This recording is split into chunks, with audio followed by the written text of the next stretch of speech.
Hello everyone, welcome back to our channel Bong Couple on the Wheels.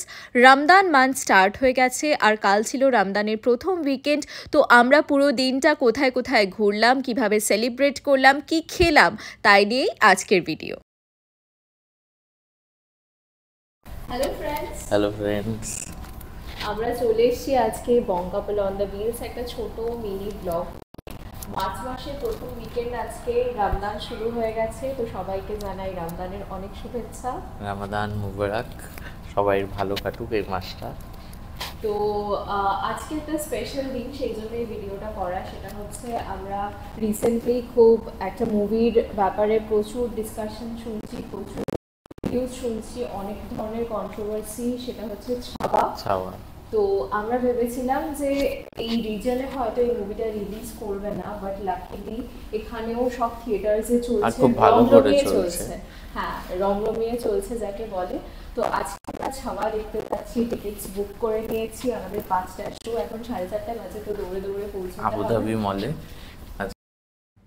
আমাদের বাড়ি থেকে একদম 2 কিলোমিটারের ডিস্টেন্সেই রয়েছে আবুধাবি মল। সেখানে ওয়াক সিনেমাতে টিকিটস বুক করে নিয়েছিলাম আমরা। অনলাইনে আমাদের ক্রেডিট কার্ডে বাই ওয়ান গেট ওয়ান অফারও ছিল, তাই আমরা মাত্র 46 দিরহামসে দুটো টিকিট পেয়ে গেছিলাম। জেনারেলি আমরা আবুধাবি মল আমাদের বাড়ি থেকে গেলে হেঁটেই যাই, কারণ একটা লং ওয়াক হয়ে যায়, স্বাস্থ্যের পক্ষেও ভালো। কিন্তু আজ হাতে একদম সময় ছিল না বলে আমরা বুক করে নিলাম হালা ট্যাক্সি। সেটাতে করেই সোজা পৌঁছে গেলাম আবুধাবি মল। এটা ছিল আবুধাবি আসার পর আমাদের প্রথম মুভি থিয়েটার ভিজিট, তাই আমরা ভীষণ এক্সাইটেড ছিলাম। আর সব থেকে বেস্ট পার্ট হলো আবুধাবির সব মলেও কিন্তু সব ধরনের ইন্ডিয়ান সিনেমা, সেটা হিন্দি হোক বা বাংলা হোক বা সাউথ মুভিজ হোক, সব কিন্তু আসে।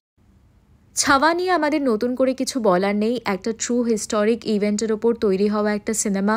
এতদিনে গল্পটা সবাই জানো, সিনেমাটা অনেকেই দেখেছো বা তার রিভিউ শুনেছো। এই সিনেমার স্টার হচ্ছে ভিকি কৌশল, যে পুরো সিনেমাটা জুড়ে দাপিয়ে অভিনয় করেছে। একটা অসাধারণ পারফরমেন্সের সাক্ষী রইলাম আমরা। তাছাড়াও পুরো কাস্টের অভিনয় ভীষণ ভালো, গল্পটাও অত্যন্ত ভালো, খুব ইন্সপায়ারিং কিন্তু ইমোশনাল একটা গল্প। স্পেশালি লাস্ট 30 মিনিটস ভীষণ ডিস্টার্বিং, কিন্তু ওভারঅল আমাদের এক্সপিরিয়েন্স খুব ভালো ছিল।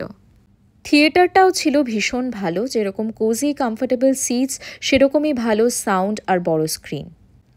আর ইন্টারমিশনের সময় মাত্র 14 দিরহামে আমরা এনজয় করলাম ক্রাঞ্চি ফ্রেঞ্চ ফ্রাইজ। রমদানের জন্য সারা ইউএই সেজে উঠেছে নানান সাজে, নানান আলোতে।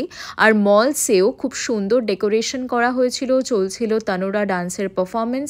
তো সেটাই বেশ কিছুক্ষণ এনজয় করলাম আমরা। আমাদের ম্যাক্সিমাম উইকেন্ডসই কাটে মল হপিং করে। তো এর আগেও আমরা এই আবুধাবি মল অনেকবার এসেছি, আর মলটা এমনি আমাদের খুব প্রিটি লাগে। আর স্পেশালি এখন রমদানের জন্য আরও সুন্দর ডেকোরেশন হয়েছে, তাই আমরা বেশ এনজয় করলাম সব রমদান স্টলসগুলো।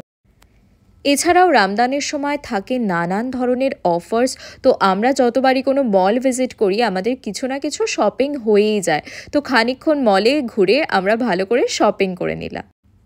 রমদানের পুরো মাস জুড়েই এখানে চলে নানান সেলিব্রেশন, সব মলস রাস্তা সেজে ওঠে নানান ডেকোরেশনে। এছাড়াও সব ধরনের রেস্টুরেন্টে পাওয়া যায় কিছু ইন্ট্রিকেট ডেলিকেসিস। এই সময় সব অফিসের ওয়ার্কিং আওয়ার্সও কিন্তু কমে যায়। আমাদের ওয়ার্কিং আওয়ার্স 9 ঘন্টা হলেও রমদানের সময় কিন্তু 6 ঘন্টা, আর ফ্রাইডে আরও একটু কম। এই সময় সারা দিন পাবলিক প্লেসে জল বা খাবার কিছু খাওয়া যায় না, কিন্তু সন্ধ্যের পর যখন রোজা শেষ হয়ে যায় তখন কিন্তু নানান জায়গায় চলতে থাকে ইফতার পার্টি। এটা আমাদের ইউএইতে প্রথম রমদান, তাই কী ধরনের সেলিব্রেশন হয় সেটা দেখতেও আমরা বেশ এক্সাইটেড। আর এখানকার ট্রেডিশন মেনেই সন্ধ্যের পর আমরাও ইফতার করতে চলে গেলাম নিহাল রেস্টুরেন্টে। সেখানে খেলাম তাদের স্পেশাল ডিশ চিকেন বাঞ্জারা আর রুমালি রুটি। সব মিলিয়ে বেশ ভালো কাটলো দিনটা। এর পরের ভিডিওতে চলে আসছি আজারবাইজান সিরিজ নিয়ে। Stay tune.